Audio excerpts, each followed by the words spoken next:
It's Wednesday, September 13th, 2017. I'm your host, Sarah Beal. Thank you for joining us today. On today's show, we will show you part 2 of a 3-part series covering the upcoming Cape Tech vote. We will hear from Finance Director Mark Milne. Then we will check in with Register of Deeds Jack Mead. He will give us a look at the August real estate numbers. And finally, we will chat with Assistant Airport Manager Katie Service about the upcoming Wings of Freedom tour at the Barnstable Municipal Airport. But first, let's get a look at today's top headlines. The town will hold a special election next Tuesday, September 19th. All polling locations will be open from 7 a.m. to 8 p.m. A yes vote would allow the town to exempt the assessment received from the regional school district for the debt service on the new school construction from the tax levy limit and levy ceiling. A no vote will require the town to absorb the additional cost of the debt service issued to build a new school within the town's tax levy limit under Proposition 2.5. There will also be a separate ballot in Precinct 12 for the town councilor race. The town is looking for your feedback regarding existing and future use of town fields and courts. The Department of Public Works is holding an informational session regarding the town-wide comprehensive field study. The informational session will be held on September 21st at 5:30 p.m. at the Barnstable Senior Center. The meeting will include a presentation on the project and an opportunity for questions and comments. Are you looking for a way to give back to the community? There are seats open on several boards, committees, and commissions here in the town of Barnstable. The Zoning Board of Appeals, the Barnstable Youth Commission, the Golf Committee, and the Agricultural Commission, and others all have seats open. To learn more and download an application, you can visit the town's website and click through to the Appointments Committee. Up next, we will have the part 2 in our 3-part series about the upcoming Cape Cod Tech vote with Finance Director Mark Milne.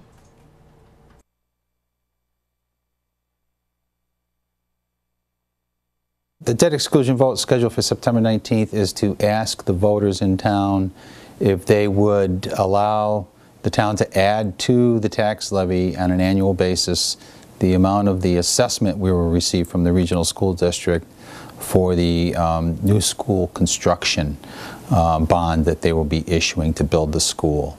The debt exclusion will last as long as the debt lasts.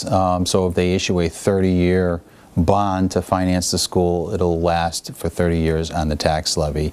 If they decide to go use a quicker amortization period, say 20 years, then it'll only last 20 years. So the debt exclusion will correspond with the life of the loan.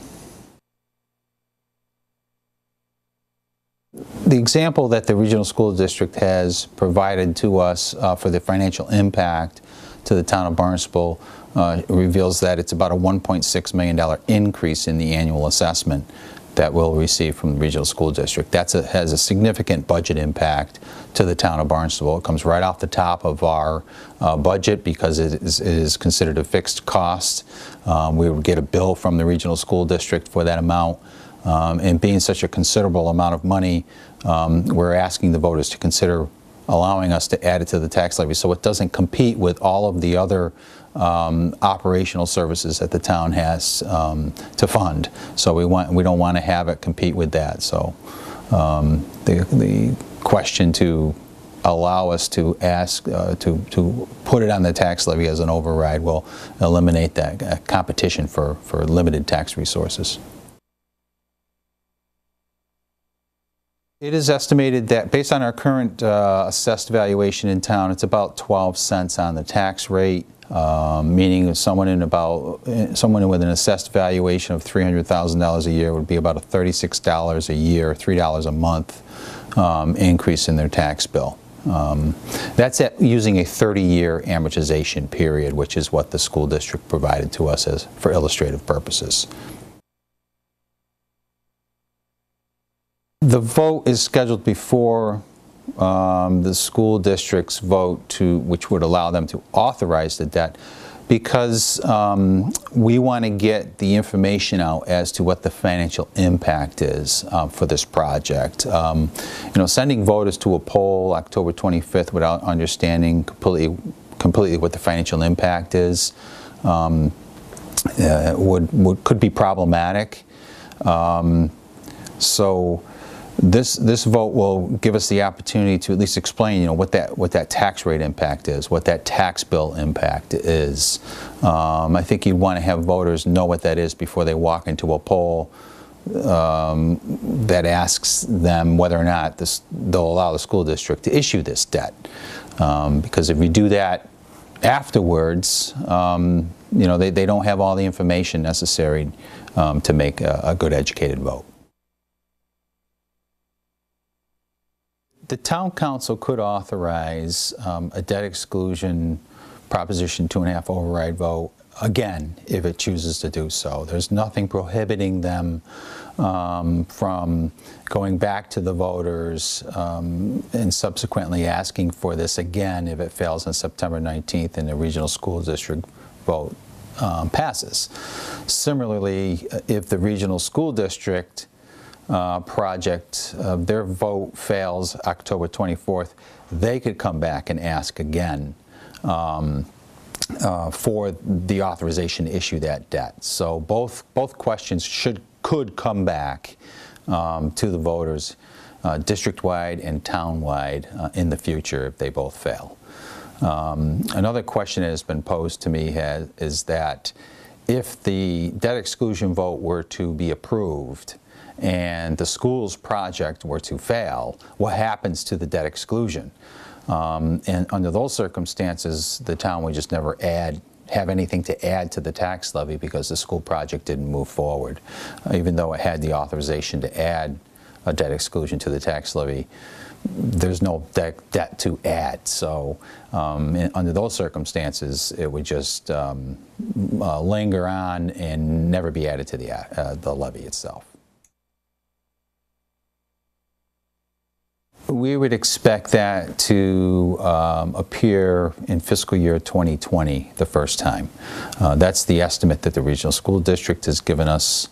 From a construction standpoint, they would have to issue some debt in order to get the project off the ground, and the impact of having to pay that debt back would first be felt in fiscal year 2020. Coincidentally, during that year, we also have some debt exclusions coming off the books or coming off the tax levy, so to speak. So that any new debt exclusion being added to the tax levy would be offset by expiring debt exclusions that are coming off the tax levy in 2020 as well. And those were debt exclusions for our high school renovation project and our Barnstable Intermediate School renovation project. So the timing of those two happened to work out well. Now, another question that has come up has been the annual amount that's added to the tax levy if the debt exclusion is approved. This will change year to year based on Barnstable's percentage of the overall student population. Currently, we're 29% of the student population there, and that equates to about a $1.6 million impact. Every 1% change in the enrollment equals to about $56,000 change in the assessment. So if our assessment or our enrollment were to go to 30%, we would see that $1.6 million increase by another $56,000 the following year, but for 1 year only. Every year that enrollment percentage gets reset and will be used to determine the allocation of the loan payment that the school district has incurred. And so we could theoretically see a reduction in the amount that we add to the tax levy every year or an increase. It's going to change from year to year. It's not going to be the same exact dollar amount because the student enrollments change from each community year to year. So we're not locking ourselves into a $1.63 million debt exclusion addition to the tax levy every year. It's going to be that to start, and then it could go up and down from there year after year. The operating budget for the regional schools district, we share similarly, and it is based on a percentage of enrollment, and that is about $3.5 million a year right now.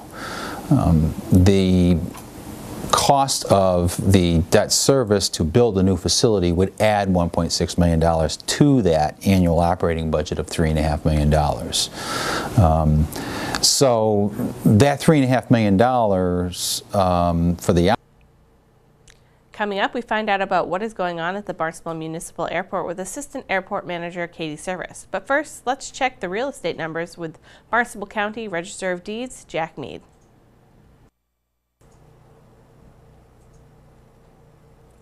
So Jack, we're going to talk about the August real estate numbers for the county.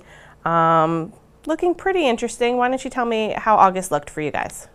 Well, we had a nice August, Sarah. I was a little pleasantly pleased to see the numbers that came in. We the previous August was a strong one in 2016, so I knew we were going to have a tough time matching or catching those numbers, and yet we did, which was nice. So we were up 5.4% in the total volume of activity countywide, which was great. The total value of sales was up over 10% from last year, which is, again, a good number. And as a result, the median property sale value Cape-wide was up 1.8% from last year. So nice, strong month for August. Yeah, being up is always a good thing.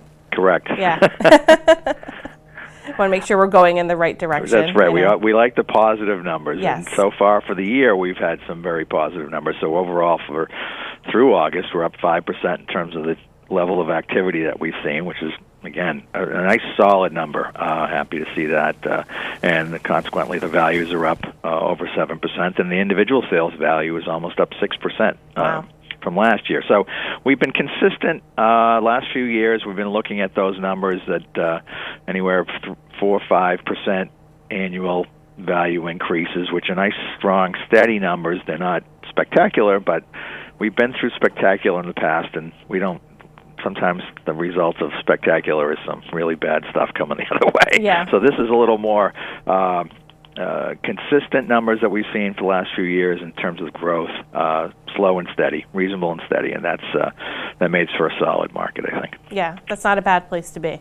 No. You know, it's better than taking a big dip or anything like that. Right. It's the roller coaster can get, it's fun at the park, but not so much if you're, trying to plan your life with your real estate. Yeah. No, not at all. And I saw that foreclosures were down. We had for the month of August we were down, and which is good. It looked like we had a big month a year ago in foreclosures, so our down is probably not down enough for any of our liking, but it's down from what it was. It was 35 foreclosures in August last year, which is correct. Very yes, high. That was a big number. Yeah. But for the first time all year, we're behind where we were in terms of foreclosures from where we were a year ago. So that's good. We were ahead of last year's pace up until this month. So let's see. The next few months, we may start to see, hopefully a nice permanent, a good stretch where we're not seeing a lot of foreclosure activity, and that's good for everyone involved. Right. And does the fall generally seem to be a busy time of year as far as real estate sales to go? Yes. Our the fall quarter, September, October, November, is a very busy quarter for us. I would say, actually, technically, it's probably the fourth quarter of the year, second quarter of the fiscal year. But the October, November, December is typically our best quarter, right there, close with the spring. The late, April, May, June. But September starts things happening, and August is a good start for this, actually. So my expectation is we'll have a decent September.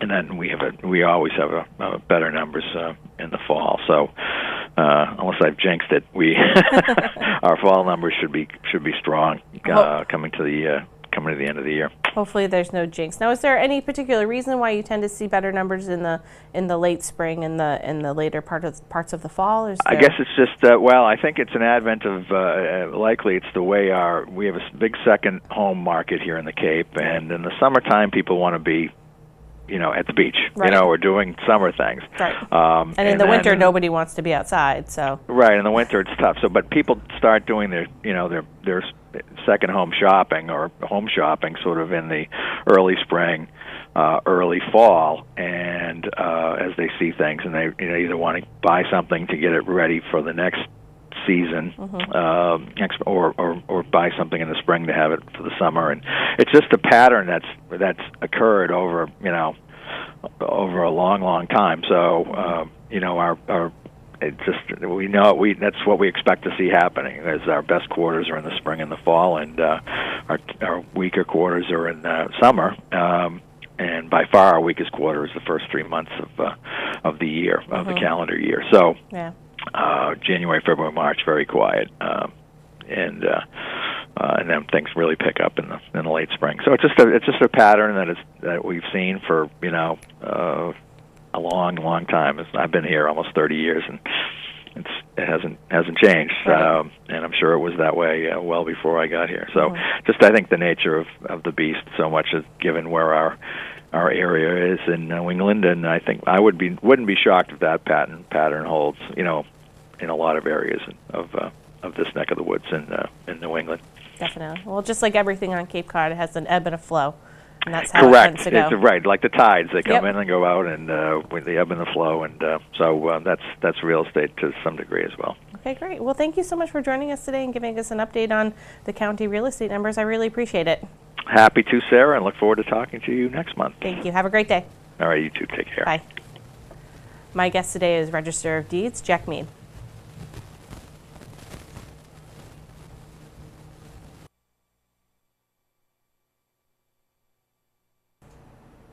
Katie, thank you so much for joining us today. We have so much to talk about. There's a lot going on at the Barnstable Municipal Airport. First thing we want to talk about is the Wings of Freedom is back this weekend. It is, and thank you for having me on this afternoon. The Collins Foundation typically comes to the airport on their tour of Wings of Freedom. They go to a number of different airports all around the United States, and this will be the first year in a very long time that they're going to visit Barnstable Municipal Airport during the weekend. So we're hoping that a weekend visit will bring a lot more folks in to be able to see these incredible aircraft that they'll have on display and also available for flights. Wow. I know. I've been up twice from the Collins Foundation. I've flown from Plymouth to Hyannis a few years ago. I got to go up in the B-17 and the B-24. Perfect. And it is amazing. It is. I can't describe it. It's just you're strapped in, and then you go up, and then you get to walk about the plane as it's moving through the air. And the B-24 has the big windows that are open on either side, so the wind is rushing in, and you just think about like people that were on this plane and fighting and what they went through while they were on this plane, and it's just amazing. So just even being able to tour it, not going up in the air, is amazing in itself. Right. It's definitely a sense of history. You can come and you can touch these aircraft that were actually used during World War II, and it's an amazing experience. They will have all aircraft available for static display, but if anybody was interested in to experience flight, they can do that and they can pay for it. The Collins Foundation, the way that they are able to maintain these aircraft is they basically accept donations during these Wings of Freedom tours. So the cost to walk through the door and just to do the static display is $15 for adults and $5 for children under 12. And if you do have that desire to go on a flight, you can do so. The flights are different prices depending on the aircraft that you want to go on. But if you wanted to do, let's just say, a 30-minute flight in the B-17 or the B-24, that's $450 per person. Mm-hmm. Another example is a P-51 Mustang, which a lot of people want to have stick time in that. You have a lot of pilots that are very interested in being able to fly in a trainer and to be able to put that in their logbook. And that's anywhere from $2,200 for a half hour to $3,200 for an hour for flight training. Mm-hmm. Great. Wonderful. So this is happening this weekend, Friday, Saturday, and Sunday. I know the tours start on Friday. They were between 2 and 5. That's correct. And then on Saturday and Sunday, I think it's 10 to 4. Saturday and Sunday, it's 9 to 5. 9 to 5. Each day. Yep. And, and it's a really good chance for people to really get up and close to, for instance, the B-25 Mitchell aircraft. That aircraft that is actually going to be here on display and available for flights was actually the aircraft that flew during the Doolittle raids on Japan during World War II. Just after the attack on Pearl Harbor, it was one of the number of aircraft that actually took off from the USS Hornet. to strike on Japan soon after the attacks on Pearl Harbor. So that's just a sense of history that, they're keeping this aircraft going, and it's an amazing thing for you to be able to touch and feel and to look at that aircraft and know that it was part of our history in reclaiming ourselves after World War II. It's so wonderful that we have the opportunity to have this, like you said, history come to us here in Barnstable. So hopefully people will take a chance to go down to the East Ramp at the airport and check everything out. Yes, I hope so. Please, come. Yes.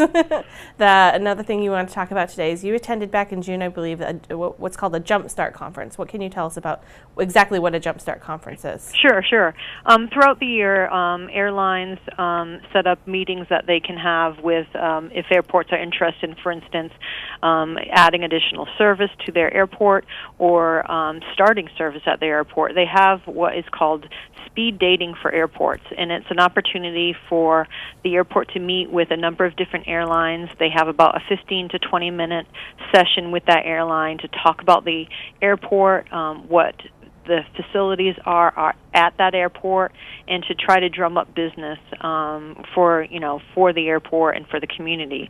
So I went on behalf of Barnstable Airport. I met with basically 7 airlines that definitely showed some interest in either continuing service here. We spoke with existing airlines or adding new airline service to the airport.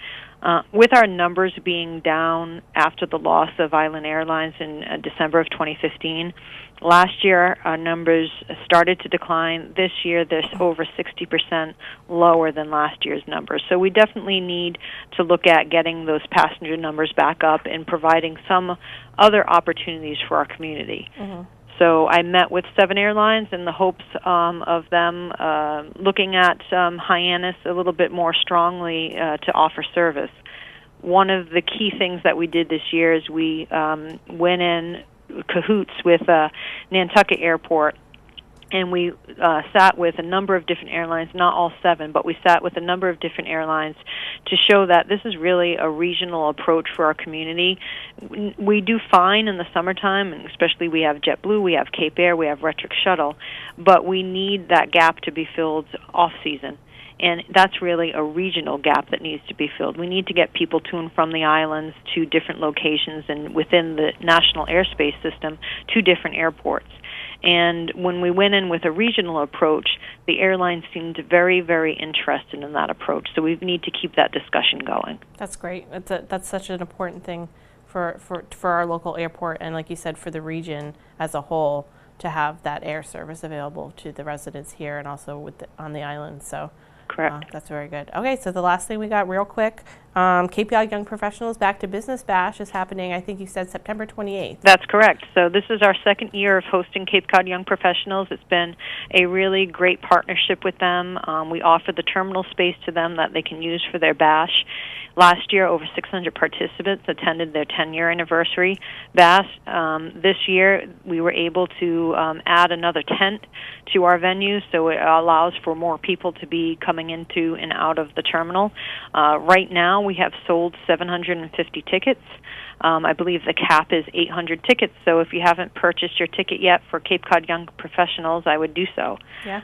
So again, that's on the 28th, September 28th, from 5:30 to 8 at the airport. Great, and tickets are on sale at the Cape Cod Young Professionals website for anybody that's interested in attending. I've been in the past, and it's so much fun. So. It's a great event and a great chance to meet with other people in the community, other young professionals that are making it happen here on the Cape. Wonderful. Well, thank you so much, Katie, for joining us today. I really appreciate it. Thank you very much. Have a great day. You too. Bye-bye. Bye. My guest today was Assistant Airport Manager Katie Service. Now let's find out what's happening around town in today's community calendar. Are you a member of the Barnstable High School class of 1977? If so, your 40th high school reunion is just around the corner. The reunion will take place on Saturday, October 21st at the Cape Codder in Hyannis. There will also be a meetup on Friday night, the 20th, as well as a golf outing on Saturday afternoon. For more information or to sign up, go to www.eventbrite.com and search for Barnstable. The Barnstable Senior Center is hosting a Healthy Living Expo this Friday, September 15th. Admission is free and you can take part in health screenings, mini health and wellness talks, and so much more. The Healthy Living Expo takes place from 10 to 1 p.m. at the Barnstable Senior Center in Centerville on Route 28. The only meeting tonight is Old Kings Highway Historic District Committee. They will meet at 6:30 in the West Barnstable Community Building. Thank you for joining us today. We'll be back tomorrow with another great show for you. We'll have part 3 in our Cape Tech Vote series, and we'll get a legislative update from 2nd Barnstable District State Rep Will Crocker. For Barnstable Today, I'm Sarah Beal.